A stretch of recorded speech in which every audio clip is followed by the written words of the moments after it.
pas des vitesses trop.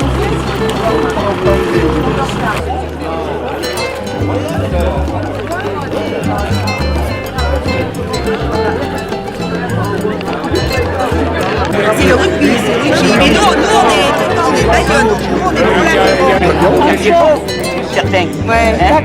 ils ont une mentalité de vécu, monsieur. Ah oui. Là, il leur manque de l'argent.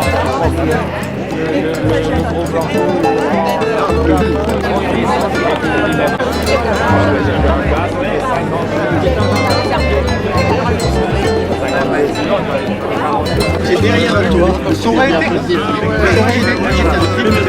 aurait été quelqu'un d'autre qui s'en sortait. Et c'est l'air au fond. Je sais pas si tu as la surface.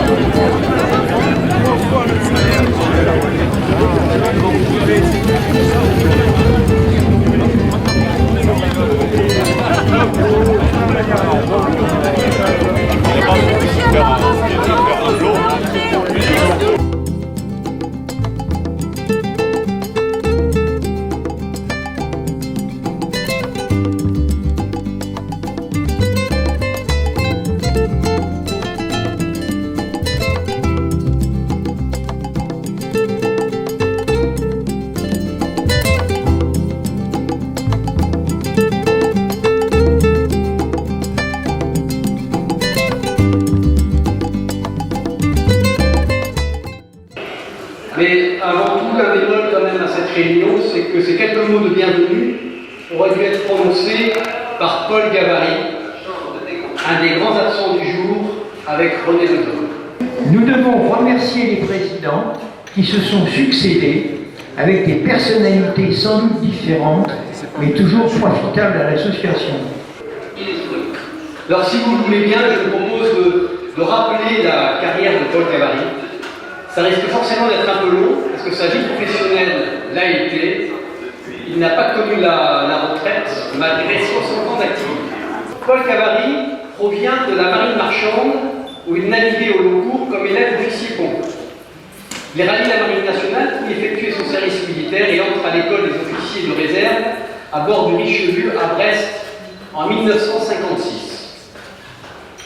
Enseigne de vaisseau, après un passage à l'école des fusiliers marins de Sirocco et d'Alger, il sert dans des unités opérationnelles en Algérie jusqu'en 1959 et rallie l'école de plongée de la marine à Saint-Mandrier, commandée par le capitaine de frégate Philippe Taillez, qui deviendra son père, son mentor, dans le domaine de l'intervention sous-marine. Breveté plongeur des mineurs, il participe aux opérations de déminage en Manche et en Méditerranée, respectivement avec le 1er et 3e groupe de plongeurs des mineurs. C'est-à-dire, pour les plus jeunes qui n'ont pas connu l'ancienne dénomination, c'était Cherbourg le 1er et Toulon le 3e. Une animation dans l'aéronautique navale, de 64 à 66, puis embarque sur le croiseur Colbert. En stage de qualification supérieure sécurité à Cherbourg en septembre 68, il apprend sa nomination au groupe d'études et de recherche sous-marine, le GERS, comme commandant du bâtiment d'intervention ingénieur et limonier et du groupe d'intervention plongée profonde. Il rallie cette affectation le 1er octobre 1968.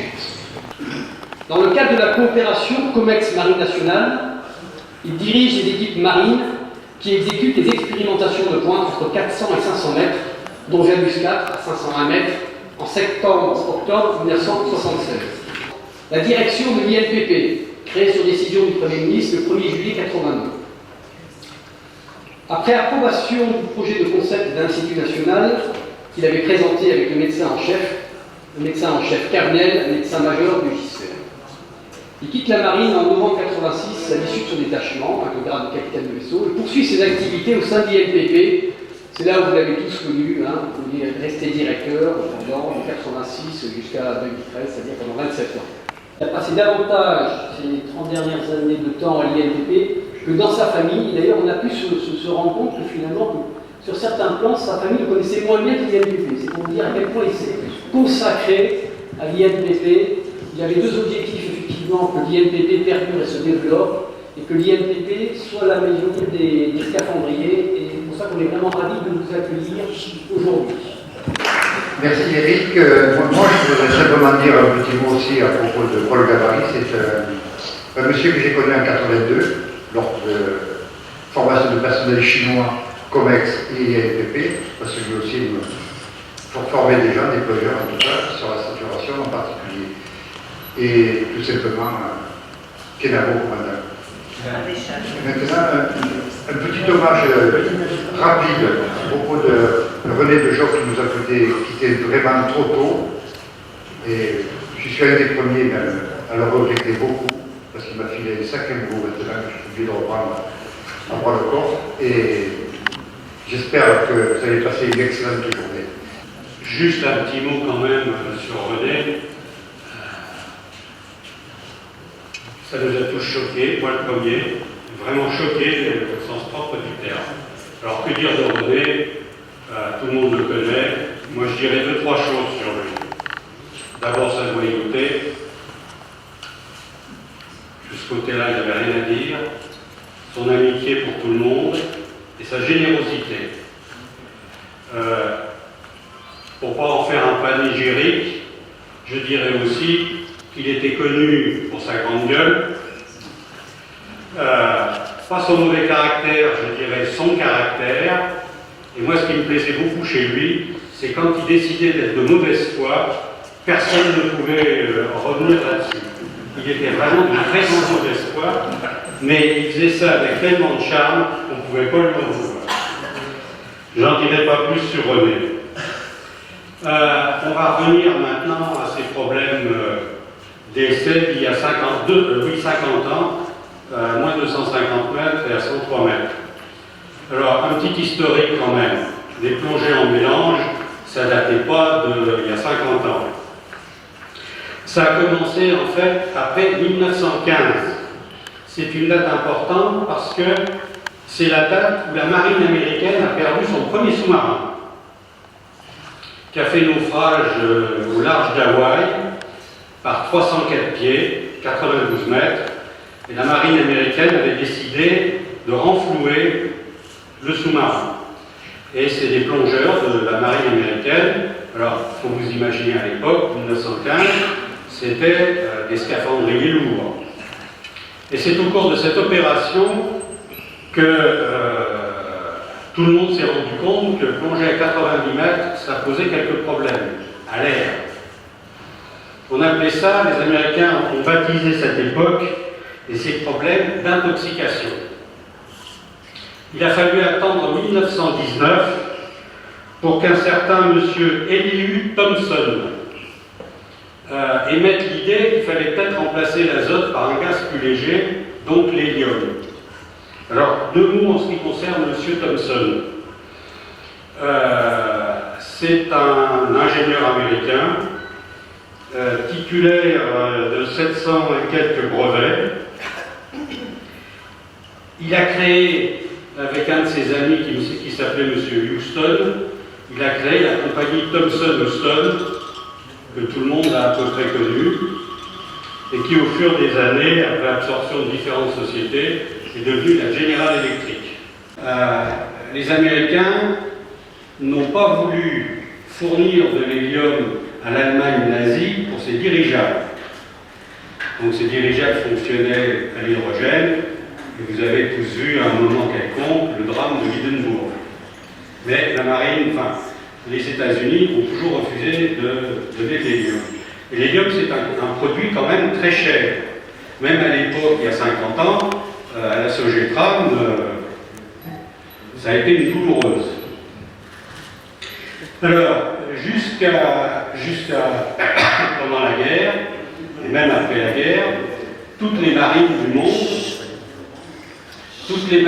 monde ont travaillé sur la plongée avec les mélanges, et notamment des mélanges à l'hélium.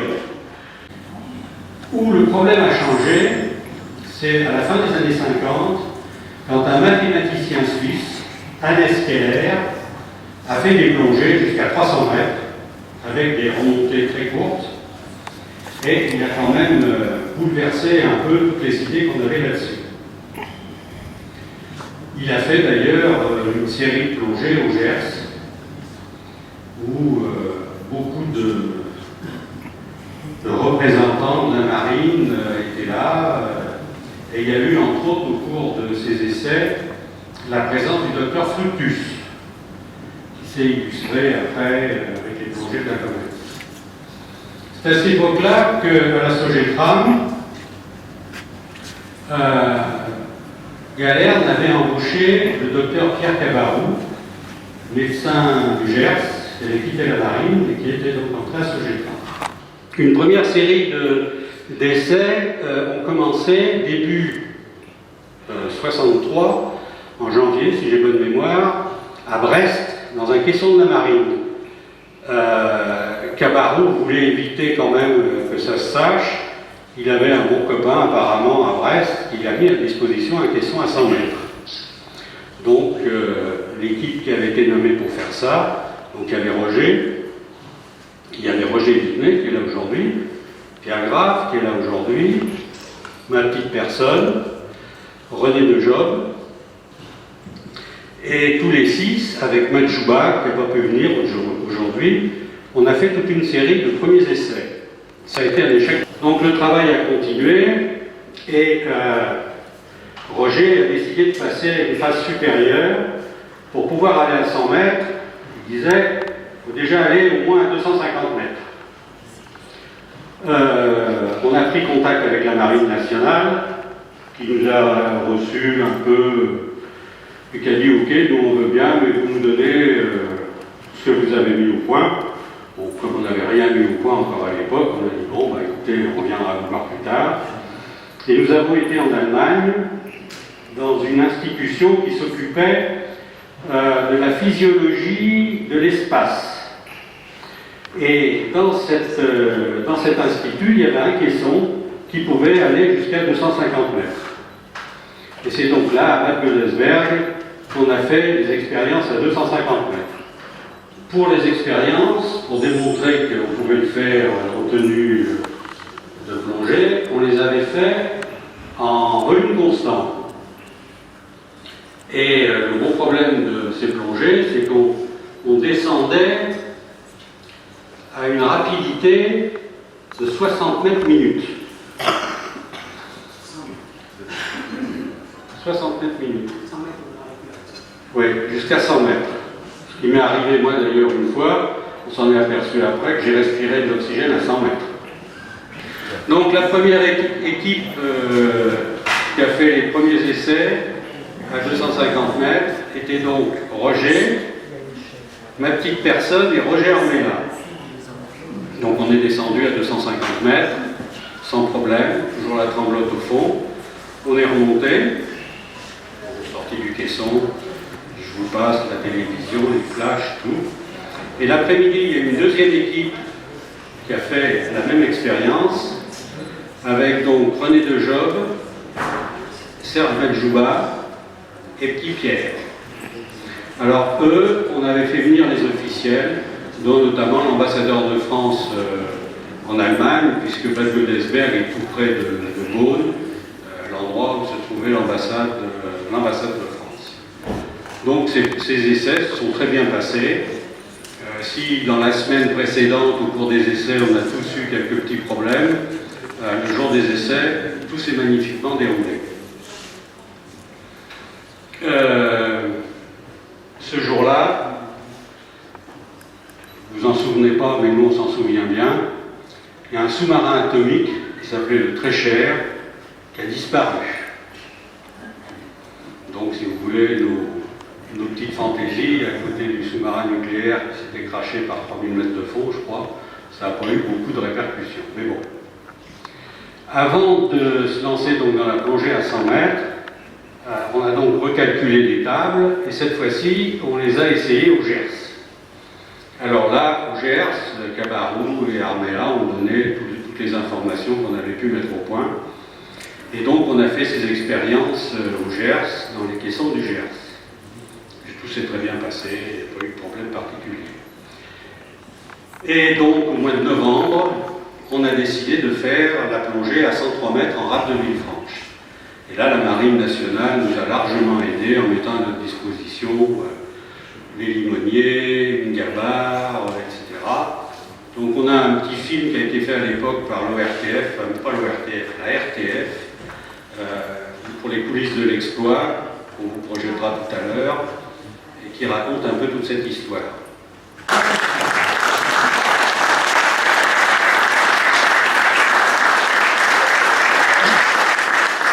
Ce qu'il faut savoir, c'est que les tables à l'époque, notamment les tables américaines, pour 1 heure à 100 mètres, avec le mélange hélium-oxygène qu'on a utilisé, la durée des paliers était de plus de 19 heures.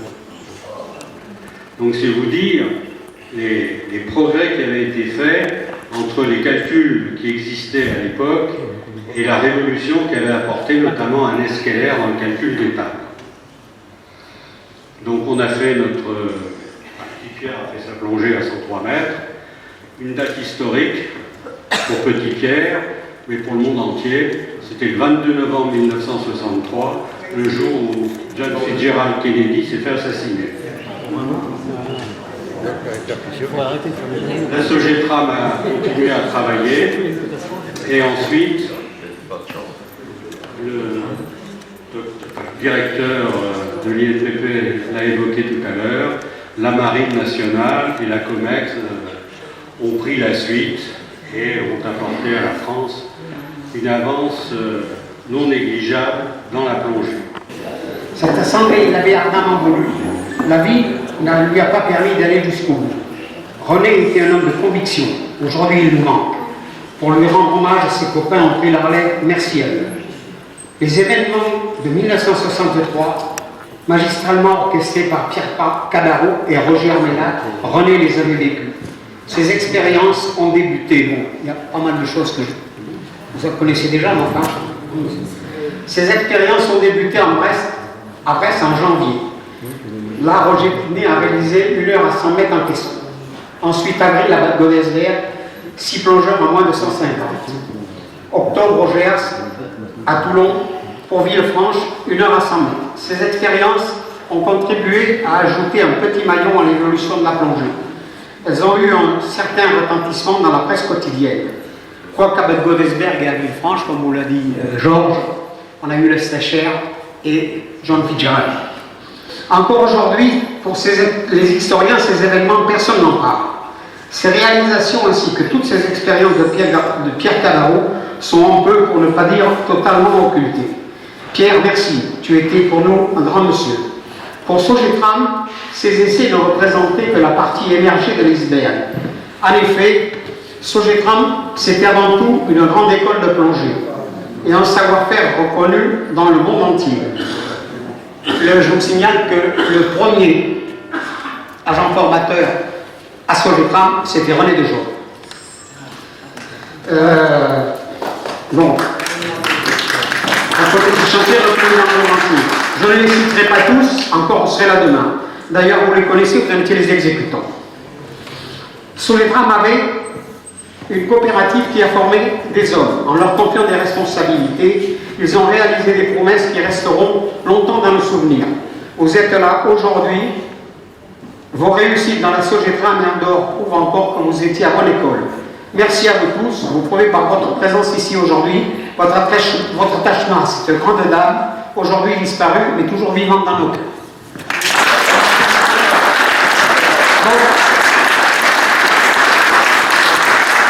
Quand je dis que tout le monde dans la plongée rajoute un petit maillon, il ne faut quand même pas oublier qu'après cette expérience, il y en a une autre par la COMEX, en particulier, je ne sais pas, il y en a un, je suis sûr qu'il est là, Patrick Rode, qui est, je crois, le plus profond du monde à être sorti en mer à 541 mètres.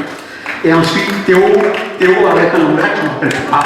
Et Théo, lui, était à 701 mètres. Et Théo, l'expérience de Théo Mostropoulos, je ne sais plus comment ça s'appelle, elle a eu lieu exactement 29 ans et 2 jours après l'expérience à Villefranche. Voilà. Merci à vous tous. Tu veux pas la poser sur la table 30 la poser sur la table 30 secondes, je la prends. Mets-moi là sur la table. Quand voilà. Reste à côté alors. Attends. Ça va tout ça? Ouais, c'est super. Ça va comme ça? Ouais, c'est super. Alors René Lejeune, quand à notre Assemblée Générale, son arrivée dans la Massif centrale, quand il a été à nouveau désigné, parce qu'il n'est pas élu président, il est désigné, il était très ému et à la fin de repas, pendant le repas, il nous a dit quelques mots et c'était un garçon qui avait énormément d'affect. Il aimait les gens, il était très très honoré d'avoir été nommé président. Alors Michel Martel est nommé trésorier, je tiens le secrétaire. Georges Koskas prendra la succession de ces deux postes en 1991.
Ah, moi je m'en vais.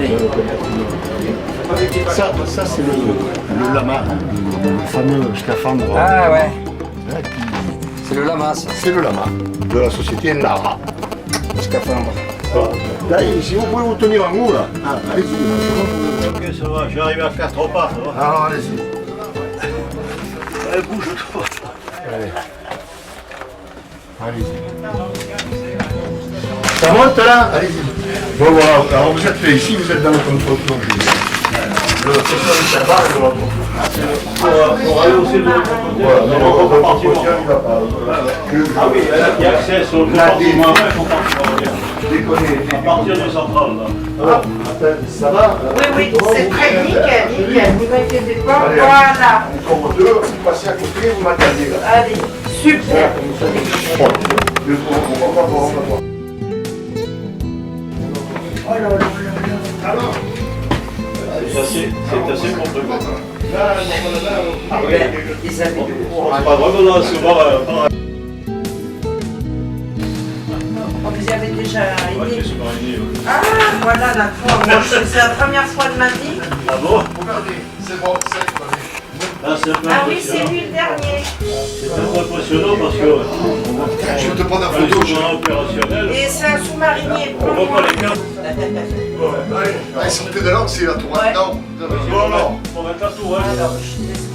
voilà, comme ça. Voilà. Alors, là, vous êtes passé dans le sas plongé. Pour pouvoir sortir à la mer, on équilibre le sas avec la pression du caisson. À ce moment-là, on peut ouvrir la porte qui est en bas, celle qui donne sur la mer. Mais comme la pression intérieure est légèrement supérieure au principe de la cloche, à la mer, en l'eau ne monte pas. Il y a deux sas alors. Il y en a deux. De chaque bord. Il y en a deux. On peut sortir deux plongeurs. À l'extérieur, vous verrez que de chaque côté, vous avez un touret avec 50 mètres d'ombilical qui est dévidé à la demande par le caisson master qui se trouve là, dans ce compartiment-là, qui lui est à pression atmosphérique aussi. Mais il a tout le contrôle là. Des mélanges de gaz, des pressions de gaz, il les a en visu, puisqu'il y a des caméras dehors à la sortie de chaque sas, et il les a en communication, parce que toutes les dans l'ombilical, vous avez les communications, vous avez les gaz, vous avez l'eau chaude, l'eau chaude. chauffants. Oui. Voilà. Donc la plongée est commandée ici. Et ici, on rentre dans la partie sous-marine. Ici, c'est la partie sous-marine. C'est la salle de machine. Un moteur diesel hispano-suiza qui se trouve dessous là. Un moteur classique.